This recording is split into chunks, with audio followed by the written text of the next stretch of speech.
Doctor, justamente en este periodo es cuando le toca la beca Banzer. Ah, sí, qué bien llamado beca Banzer, porque le diré sinceramente, yo he estado exiliado por Banzer desde el 71 hasta el 82, o sea, 11 años, ¿no?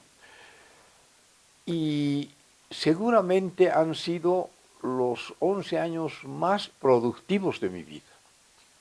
Me he hecho gente, he adquirido otras cualidades gracias a ese exilio.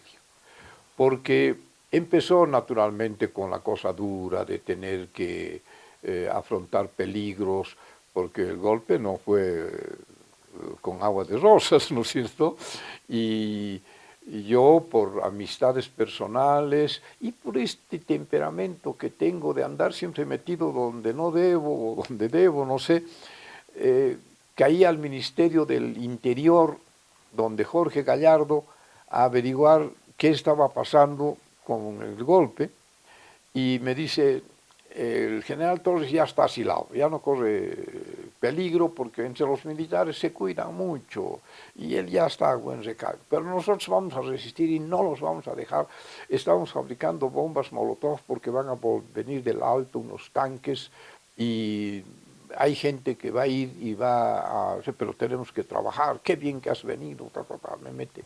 Yo me quedé en el Ministerio del Interior y ahí fui testigo de la muerte del padre Fabre, mi memoria, tener 90 años no es gratis, ¿no? Entonces me va... Pero uno de los padres más identificados con la revolución cayó en una calle y un médico amigo mío me llama por teléfono y me dice, Javier, estoy a 10 metros del cadáver del padre, quiero recogerlo, pero hay cruce de balas y no puedo hacer. Tú que estás en el ministerio, ¿me puedes mandar gente para que nos ayude? Y naturalmente yo le consulto a Gallardo y me dice, pero ¿cómo vamos a mandar gente si esta cuadra es la que está saturada de tiros? Pero dice que estaba a 2 cuadras del ministerio, del actual Ministerio del Interior. Y no pudimos mandar a nadie. Al contrario, mi amigo también recibió una herida, entonces tuvo que proteger. Y ya no me acuerdo quién recogió el cadáver, porque ya estaba muerto, del padre Lefebvre. Lefebvre, Lefebvre. Mauricio. Bueno, estar en ese ministerio, recibo otro llamado más tarde, ya de Samuel Gallardo, el hombre que me faltaba hace un rato, y me dice, Javier, ¿qué hacen ustedes en el ministerio? Están simplemente provocando su destrucción. Ya las Fuerzas Armadas han tomado todo, ha caído todo. ¿No? Lo único que queda es el Ministerio de Gobierno y los van a hacer volar de un cañonazo cualquier rato si no entregan eso. Saquen una bandera blanca y retírense. Le cuento eso a Jorge Gallardo y Jorge Gallardo, en la familia siempre hay pues buenos y malos. Este es un cobarde, toda su vida ha sido cobarde, por eso es militar. Yo me quedé perplejo y le dije, pero ese rato estalla una bomba, un cañonazo, no sé qué, y pum, caen 2 guardias heridos. Naturalmente yo a curarlos con lo que había, vendarlos, todo, y vuelvo donde Gallardo. Dije, mira, tu hermano tiene razón, ya nos ha llegado. Claro, pero no tienen puntería, ¿has visto? No nos han pescado. Le digo, pero Jorge, no nos han pescado en eso, pero en la próxima sí, nos van a pescar. Mira, Javier, si quieres te vas, pero yo no me muevo de aquí. Le vino un trastorno mental, porque ya no era ser héroe, era ser medio suicida, ¿no? Yo decía que nos tenemos, estaba mi hermano ahí, yo tenía mi hermano, Carlos Montaño Daza, este peticito que después se hizo un gran periodista y era poeta, habíamos bastante gente y todos le dijimos a Jorge Gallardo, mira, tenemos que ver nuestra manera de escapar de esta, porque si todo ha caído, todo está en manos de la revolución de Banzer, nosotros estamos sirviendo de carne de cañón aquí, nos vamos a ser víctimas. Bueno, al final empezamos a sentir una ametrallada de toditos los vidrios que hay, tirados al suelo. ¿No? Ahí es donde Gallardo recién se dio cuenta, dijo, bueno ya, hay una salida de una de esas ventanas al techo del edificio de otro. Entonces vayan deslizándose por el suelo y salgan ahí de noche, sin luz, sin nada.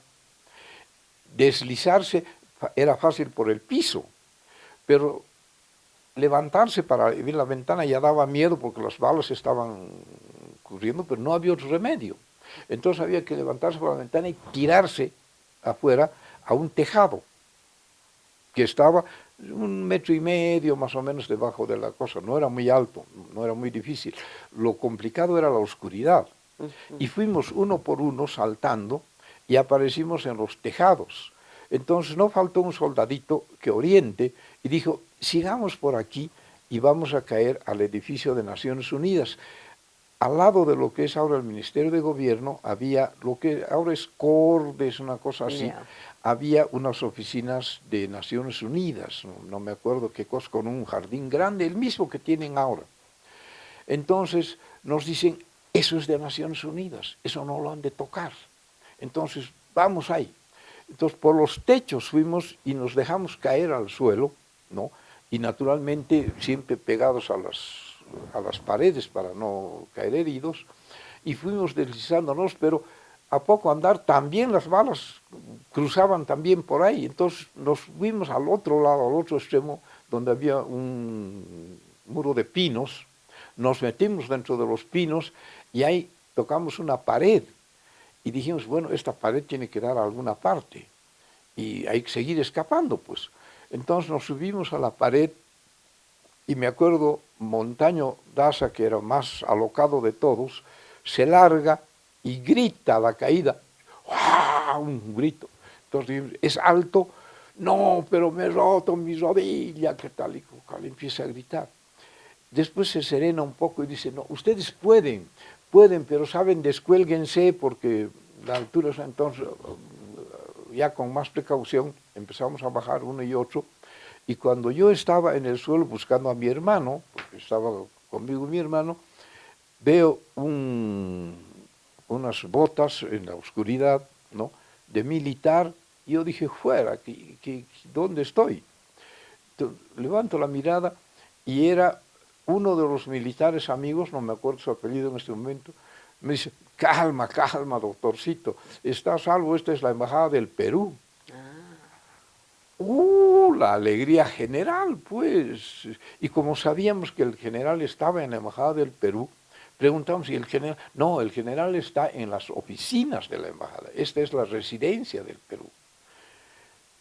Fiesta para nosotros, pues estábamos sanos, ninguno herido, todos vivos, ¿no? Entonces, le contamos nuestras peripecias al militar, que se habían asilado ya temprano, en la tarde se habían asilado ellos. Entonces nos invitaron a un café, trajeron cigarrillos, la charla se hizo, revivimos y ya aparecimos en la embajada. Y en esa embajada nos quedamos casi una semana que tardó el trámite de pedir salvoconductos y todo. Bueno, para ser breve la cosa, vinieron los salvoconductos, nosotros salimos a Lima, de la Embajada del Perú, naturalmente teníamos que ir a Lima. En Lima habían dos aviadores que tenían cómo quedarse en Lima, entonces ellos hicieron sus trajines y se salieron del hotel donde estábamos para ir a donde sus parientes, amistades. El resto nos tuvimos que quedar en el hotel porque no teníamos cómo ir a ninguna otra parte. Y ahí empezó el problema de con qué sobrevivir, porque cada uno estaba con su billetera, con los billetitos que tienen en el bolsillo y nada más. Y ahí decía, bueno, yo tengo tanto, no faltan espíritus vivos. Me acuerdo, Carlos Montaño dijo, no, pero están viniendo la prensa a pedir entrevistas, hay que cobrar, que nos paguen si quiere el hotel, pues. Cuando se hizo eso, entonces en el hotel nos dijeron, no, el hotel está pagado por el Ministerio de Gobierno, no sé qué, o sea, no tienen ustedes que preocuparse de eso. Ah, bueno, ya era un alivio. Y así nos fuimos acomodando, pero nosotros vimos que en Perú no teníamos nadie que nos pueda ayudar y que deberíamos irnos a Chile, donde estaba Allende de presidente. Allende era ya amigo mío, personalmente amigo mío. Y llegó un canciller de Chile por pura casualidad y nosotros logramos verlo. Y le fuimos a rogar, nos dijimos, ¿por qué no nos da un salvoconducto, alguna cosa para entrar a Chile? Y de esa manera llegamos a Chile.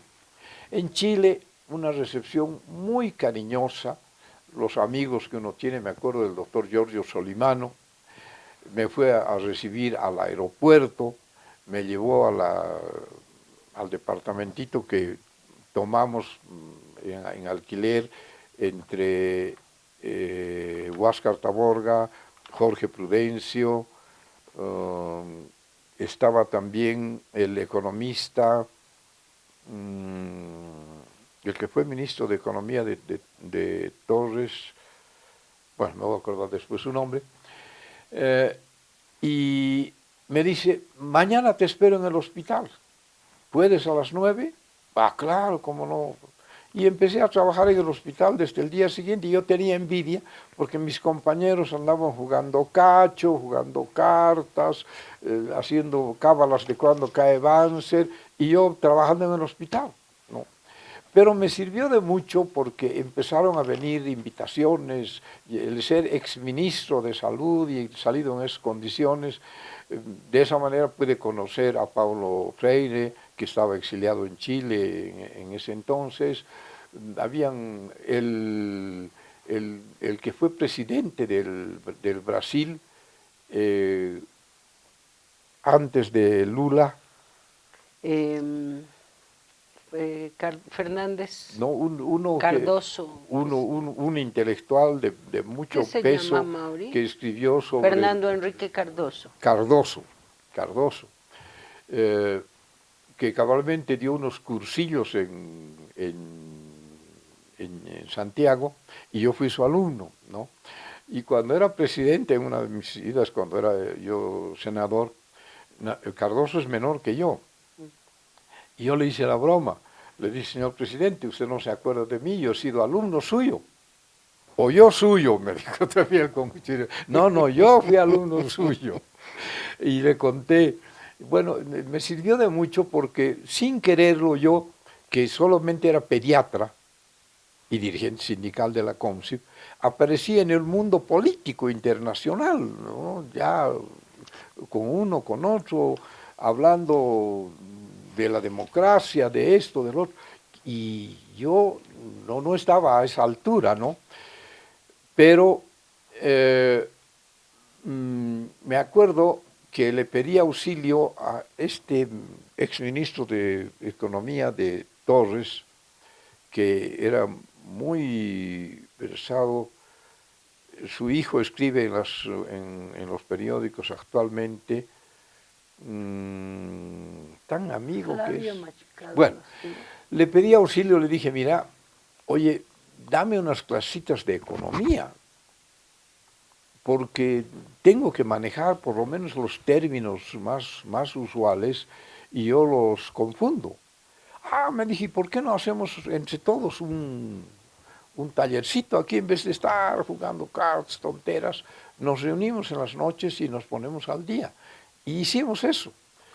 Taborga, Prudencio, este amigo, yo, no sé a cuántos más invitamos, y entonces ahí ya empezamos a hablar del Producto Interno Bruto, del per cápita, que aquí, que allá, cómo se manejan los presupuestos, cómo se hacen estas cosas, cómo Bolivia estaba en esta onda. Bueno, a ponernos al día, que para mí sirvió de mucho, y como de salud pública tampoco sabía nada, Yo le dije a Giorgio Solimano, le dije, mire, el horario de trabajo del hospital es en la mañana, en la tarde yo no tengo nada. Entonces me gustara inscribirme y me inscribió a la Escuela de Salud Pública. Primero hice un curso de nutrición, después de materno-infantil, y así me fui formando. Y con estos talleres que teníamos con los compañeros, donde veíamos la política internacional, fue una academia. Yo me formé muy bien en Chile. Cuando cayó Allende, otra vez la diáspora, la gente escapó. Yo, un poco por prudente más que por valiente, no me animaba a ir con mi salvoconducto de exiliado, que tenía un sello rojo ahí, donde decía traidor a la patria, no sé qué cosa, con eso nos sacaron. Pues. Entonces, con ese mi papel, no me atreví a ir a la policía, porque se habían dado casos de que ahí nomás los agarraba Pinochet y los mandaba presos o desaparecían, países, ¿no? Entonces yo decía, no me animo, hasta que hubo un congreso de pediatría en la Argentina. Y como yo estaba metido ya en el hospital, entonces me dieron un salvoconducto del hospital, estuve en la lista de los profesores invitados. Fui a la Argentina y ahí, no faltan amigos, me encontré con un amigo que me gestionó los pasaportes, ¿no? Y entonces yo ya volví a Chile con pasaporte. Tanto que fue chistoso, salí como miembro del equipo de chilenos y no volví, hasta en Chile se dan esas cosas, nadie se dio cuenta de que yo no volví con la lista, porque yo ya volví como un boliviano que entra a Chile con su pasaporte, ¿no? Entonces dije, ahora sí, yo voy a ir a pedir una salida a México.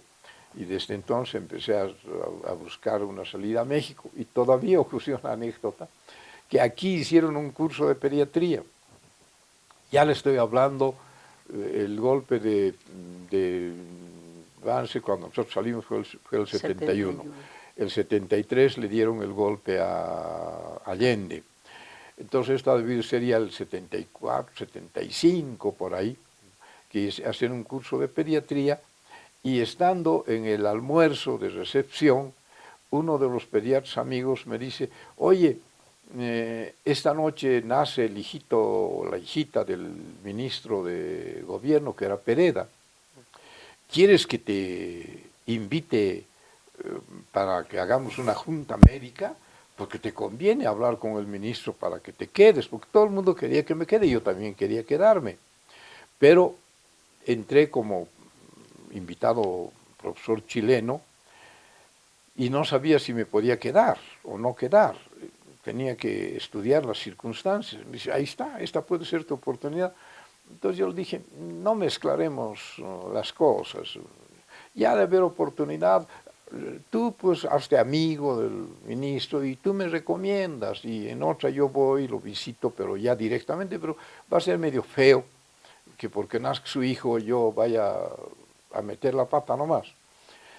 Bueno, me dice que va a hacer, pero resulta que en la noche recibo una llamada de este mismo amigo, no del amigo, sino de alguien de la casa. Dice, el doctor tal desea que usted venga a ayudarlo para ver al hijito del ministro que ha nacido, está en la clínica Santa Isabel, creo que era entonces la clínica.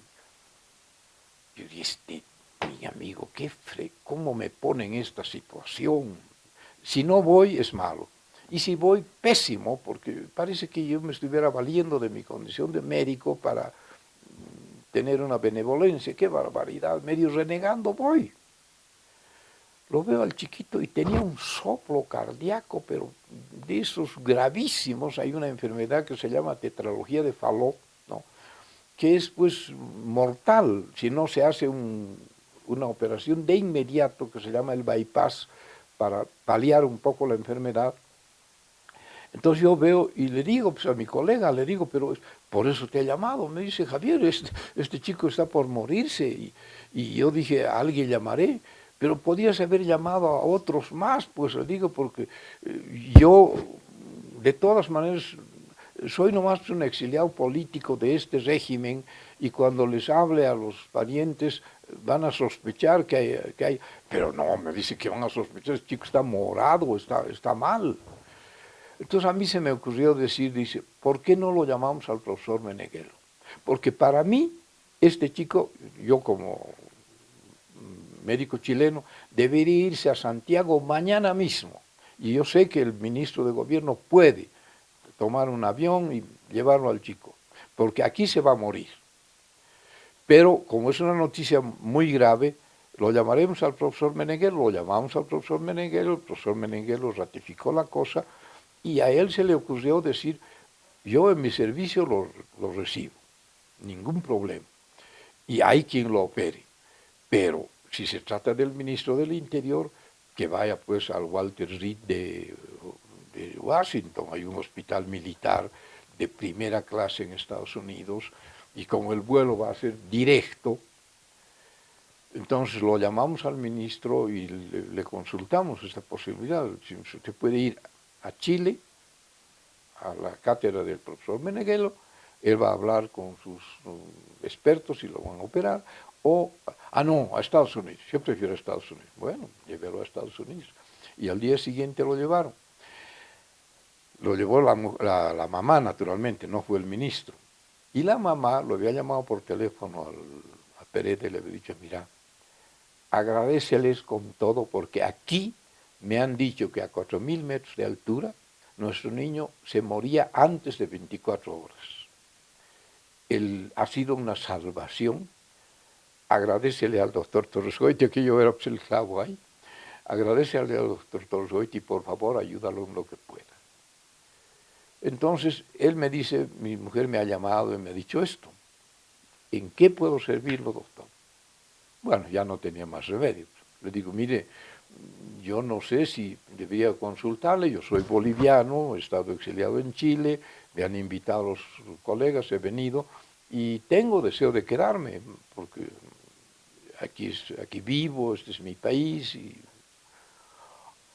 Qué bueno, me dice, voy a hacer todo lo posible. Pero yo le aviso, porque estas cosas no las resuelvo yo solo. Entiendo, muy bien. Al día siguiente me invita a tomar desayuno y en el desayuno me dice, sabe, usted había sido muy querido aquí en Bolivia. Tan querido que lo encuentran mis colegas militares peligroso. Y así que yo le puedo hacer el favor que pueda yo personalmente, pero quedarse usted aquí no puede y no le aconsejo que lo haga, porque lo van a tomar detenido y yo no voy a poder hacer nada por usted. Así que donde quiera le doy un pasaporte y me hice dar un pasaporte a México, porque ahí tenía algunas cosas vistas. Me fui a México y en México tuve el problema de que para los exiliados habían una serie de ventajas, la universidad abierta, todo, y yo no era exiliado. Era pasaporte normal, incluso el ministro me dijo, si quiere, incluso le puedo tramitar un pasaporte diplomático. Usted ha sido ministro y puede tener un pasaporte diplomático. Entonces yo le dije, mire, los pasaportes diplomáticos son llenos de enredos, hay que pedir permiso, déme nomás un pasaporte normal. Y con pasaporte normal me fui a México, pero en México me sería al revés. Tuvimos que hacer 7.000 cosas para demostrar en México que pese a mi pasaporte, yo era exiliado. Y costó mucho tiempo. Pero son las paradojas esas, ¿no? De esa manera llegué a México. Y en México, otra vez, caí también al ambiente político. Ahí conocí a Pisuñer, el rector de la Universidad de Buenos Aires. Después del Brasil habían unos profesores de Montevideo, los grandes médicos uruguayos estaban en México. Bueno, era todo un cenáculo de gentes que casi todos estaban trabajando en la UNAM. A mí no me costó tampoco mucho entrar a la UNAM y para acortar las cosas no vale la pena porque primero me dieron un departamento de investigaciones sociomédicas, en el departamento, otra vez tuve que pedir auxilio y entonces pedí auxilio a René Zabaleta, porque el primer día que yo me posicioné de director del Departamento de Estudios Sociomédicos, la mayoría de las sociólogas que estaban a mi cargo eran mujeres, tremendamente parlanchinas, y me hablaban de fulano, de sutano, de aquí, que este método, que el otro método, expertas en metodologías de la investigación, y yo era el jefe. Me sentí un poco tocado y me fui donde René Zabaleta, y le dije, mira René, yo necesito un cargo, y me han dado este de jefe del Departamento de Estudios Sociomédicos, donde me hablan pues de gentes que ni conozco en mi vida, he conocido. Ah, ya sé, te están hablando de todos los sociólogos funcionalistas. Mira, toditos son iguales. Ubícate, una cosa es el materialismo dialéctico, que plantea las cosas así, así, y otra el positivismo, que nació con Comte. Comte hizo esto, y vente a la casa, te voy a dar para que leas los postulados chiquititos en los que se diferencian los otros positivistas, toditos funcionalistas. O sea, el gran entronque está entre la dialéctica y estos positivistas. Y entonces tú te ubicas como que has estudiado algo de marxismo, pero además tienes que estudiar ahora académicamente, y yo te voy a dar también un manual, y me dio un manual, es esto. En 15 días me puso al día, tanto que yo ya me ponía de igual a igual con las sociólogas, y empezaron a admirarme porque no sabían que yo era sociólogo. Entonces yo dije, no soy sociólogo, pero es de cultura general. Y entonces nos llevamos muy bien, pero acabé de eso, y ahí me vino el entusiasmo de tratar de fundar, porque lo que me enseñaba Zabaleta, yo lo encontraba tremendamente útil para mi posición de izquierda dentro de la salud pública. Y yo le dije a René, quiero profundizar un poquito más esto, entonces me dio otros libros y cosas, y se me ocurrió presentar un proyecto de creación de una cátedra de sociología de la salud, y naturalmente en medicina. Al decano de medicina me dice, ah, no, ¿sabe qué? Esta es una facultad de medicina. Aquí se necesita gente que sepa operar, que sepa curar, que sepa... No, no, es cosas... Váyase usted a la de ciencias políticas, como diciéndose, vaya ahí. Y yo me fui a la de ciencias políticas y lo busqué al decano de ciencias políticas, un doctor Araujo, me acuerdo, y le expliqué mi plan. Y le dije, mire, los médicos son demasiado encasillados en su problema médico, los sociólogos en su problema sociológico, y resulta que ya yo estaba al día de que el proceso salud-enfermedad es parte del proceso económico-social, hay un entrevero, y ni los sociólogos saben de medicina, ni los médicos de sociología. ¿Por qué no hacemos unos seminarios de sociología de la salud? Le gustó la idea y fundamos una que era optativa, una carrera optativa de sociología médica, le pusieron ellos, no quisieron llamarle sociología de la salud porque no les tocaba, en cambio sociología médica ya había, en Estados Unidos había sociología médica, pero era la sociología funcionalista, que estudiaba las costumbres del médico, si se casaban temprano, si se casaban tarde, si tenían más hijos, si no tenían más hijos. Es decir, esas descripciones en que son expertos los sociólogos funcionalistas, y nada tocaban de esto que era el proceso salud-enfermedad encarnado en el proceso económico-social, y por ende lo económico-social influía en la salud y la salud influía en lo económico-social, Claro. lo que maneja la dialéctica. Bueno, entonces organizamos el seminario de acuerdo con lo que nos pusimos de acuerdo con el decano, con el doctor Araujo. El seminario consistía en que 2 veces por semana nos reuníamos con los alumnos, que eran unos sociólogos, otros abogados, otros economistas, otros politólogos, algunos pocos médicos, 2 o 3, ¿no? y yo les tenía que dar fotocopias, se usaba mucho entonces ya, fotocopias para leer artículos que me los prestaba René Zavaleta, me conseguía de muchas partes, y eso teníamos que discutir en los talleres que teníamos 2 veces por semana. Los alumnos tenían que leer unas, qué sé yo, 10 páginas más o menos, y yo tenía que leer 40, porque yo era el que tenía que coordinar el seminario, y naturalmente yo me daba modos de hacerlos hablar a ellos lo más posible, y después redondear yo la cosa, pero tenía que saber.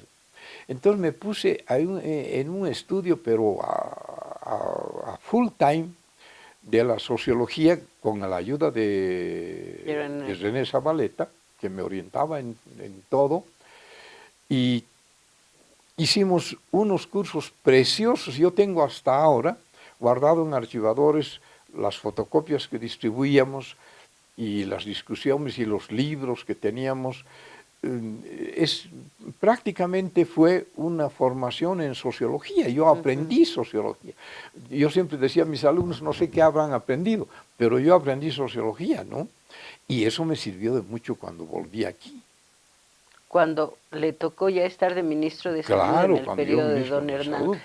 Pero hay un episodio en medio de esto que yo quiero que lo cuente ante la Cámara, doctor, que es que en medio de los entre golpe y golpe hemos tenido dos paréntesis de gobiernos constitucionales, el inicio del periodo democrático, primero con don Walter Guevara y después con doña Lidia Gayler Tejada, quien lo nombró embajador en México. Claro, justamente estando yo en México, bueno, aparte de eso, en el exilio de Chile, en estos mis contactos con la gente política, naturalmente me contacté también con Lidia Gayler, ¿no?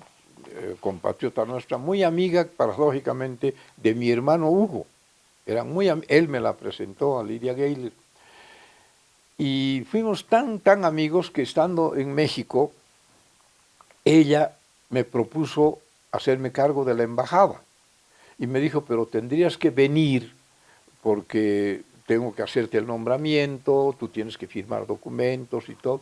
Entonces yo me pedí permiso de la universidad y fui y me hice cargo de la embajada. Estuve muy pocos meses en la embajada. Para el detalle de las cosas que se hicieron en ese poco tiempo casi no es de mayor importancia.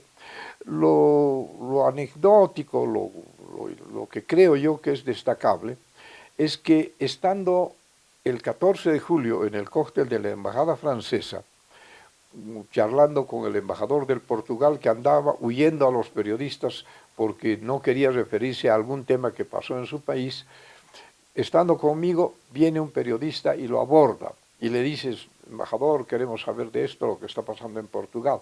Y él tuvo una salida muy inteligente y les dije, esa futilez, aquí yo estoy hablando con el embajador de Bolivia de cosas muchísimo más interesantes. Ustedes saben que Bolivia es un país en el centro de Sudamérica, lleno de problemas y cosas, y por primera vez ha ganado las elecciones un frente político de izquierda, de avanzada social, que va a hacer grandes cambios en ese país, que tiene muchos problemas, pero que parece que va a empezar una nueva vida ahora, y eso es pues trascendental, no solo para Bolivia, sino para todo el continente. Ustedes ni se han enterado, ¿cuánto que usted no sabe eso? La verdad no. ¿Usted es embajador de...? Sí, yo soy el embajador de Bolivia. ¿Y qué ha habido? Que ha ganado un frente, la UDP, formado por el Partido Comunista, el MIR y el MNR de izquierda. En Bolivia, sí. Y ¿usted nos puede dar una entrevista? Y yo le digo, sí, ¿por qué no? Entonces el periodista, muy ágil, me dice, ¿qué le parece si yo reúno a mis colegas y lo visitamos en su embajada? Quedamos para, no sé por qué motivos, no para el día siguiente, sino para 2 días después, el 17. El 17 en la mañana, cuando yo me estaba saliendo de la ducha para prepararme para ir a mi oficina en la embajada, recibo el llamado de un periodista muy amigo mío, boliviano, que me dice, ha pasado esto en Bolivia, ha habido un golpe, García Mesa, y me cuenta las exageraciones que se decían en ese entonces, que, bueno, había muerto Marcelo Quiroga Santa Cruz, no era exageración, pero que a Lechín le habían volado un ojo, que Lidia Gayler estaba herida y presa, detenida, que era un desastre y que los militares habían tomado el control de todo el país, que en las minas estaban organizando resistencia y se temía una masacre en Guanuni, en Yayagua, y que era una cosa tremenda. Y yo les digo, mire, como tengo yo una conferencia de prensa, esta noticia me cae pues maravillosamente, yo voy a denunciar este hecho, y por favor, ¿por qué no me ordenan las cosas que están llegando y me lo mandan por fax a la embajada? Y voy a tardar alrededor de 1 hora en llegar a la embajada y ustedes tienen tiempo para reunirme el material y por favor más o menos ordenadito para que yo no tenga mucho tiempo de leer las cosas y transmitir a los periodistas.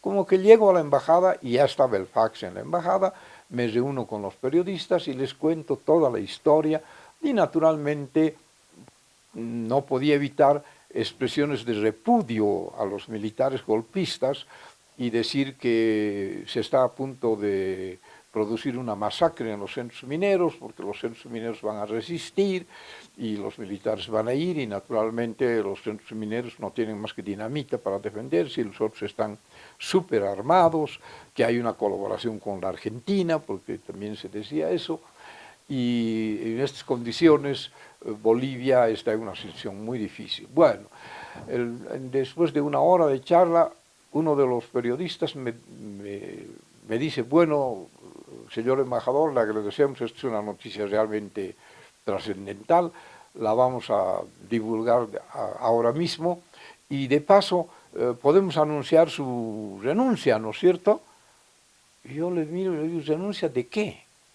Pero de su cargo de embajador, pues... Pero ¿ante quién voy a renunciar? No le digo que hay unos militares asaltantes de las oficinas públicas que están en el Palacio de Gobierno, en todas las oficinas. No voy a estar yo renunciando a mi cargo ante esa gente. A mí me ha nombrado el pueblo de Bolivia, la presidenta constitucional, el parlamento, y mientras no haya parlamento y no haya un presidente constitucional, no tengo ante quién renunciar. Yo voy a seguir defendiendo a mi pueblo desde el lugar que esté. Uf. Un mutis general, salen los periodistas como salen siempre a la carrera a dar sus partes y al día siguiente en la prensa un titular a 4 columnas donde decía embajador boliviano desconoce a su gobierno y se declara embajador del pueblo. Bueno, yo feliz porque me quedaba bien, pero los expertos en esta materia, un amigo que había sido canciller de Bolivia, me llama y me dice, Javier, ¿cómo has hecho eso? Las relaciones diplomáticas son pues entre dos, no es Bolivia nomás, es México y tú te estás pasando por alto a la Cancillería mexicana, no puedes seguir siendo embajador si la Cancillería no te da su visto bueno y no te va a dar, porque México tiene esta política de Estado, y no, haz alguna cosa para no seguir metiendo la pata, desastre. Pero mientras tanto, llamadas telefónicas, fax, llegaban de distintas partes. En Alemania habían hecho lo mismo, estaba Brusque de embajador en Madrid y había entregado la oficina a su agregado militar y después quiso retomarla. Y cuando quiso retomarle, el agregado militar, ya en posesión del cargo, llamó a la policía y lo hizo detener. Entonces, hubieron 1000 de cosas, pero se produjo un movimiento diplomático alrededor de los embajadores. Casi todos reaccionaron con furia frente al golpe militar y todos, desde el país que estaban, empezaron a sumarse a la lucha contra el militarismo. No fue tan en vano el problema. Y cuando yo me sentía mal por lo que me decía mi consejero diplomático de carrera, recibo una llamada del canciller y yo dije, bueno, ahora es la raspa, me voy a ir con mis papeles bien ordenadito para decirle que también le entregaba todo lo que me dio el gobierno mexicano, porque yo políticamente me consideraba embajador de Bolivia, pero sabía que ya no podía seguir siendo, habiendo cambiado el gobierno de mi país.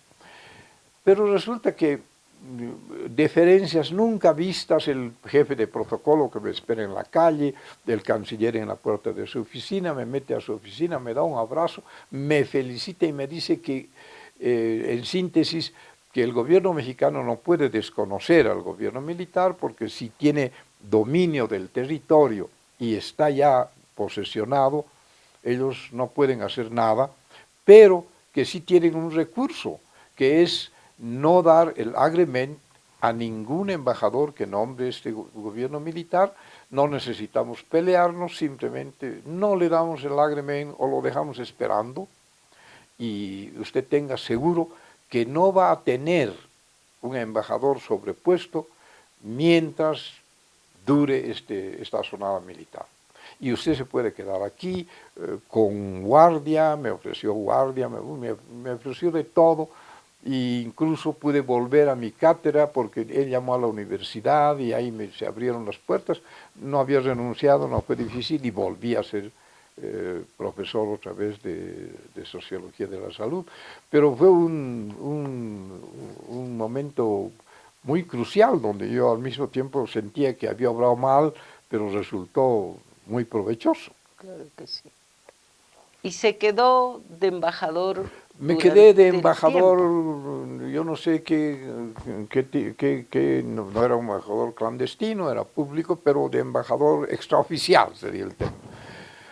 Fue una situación muy simpática porque me permitió convocar como representante boliviano, no utilizar el término de embajador, a actos de solidaridad en la universidad, que se hicieron muchísimos, ¿no?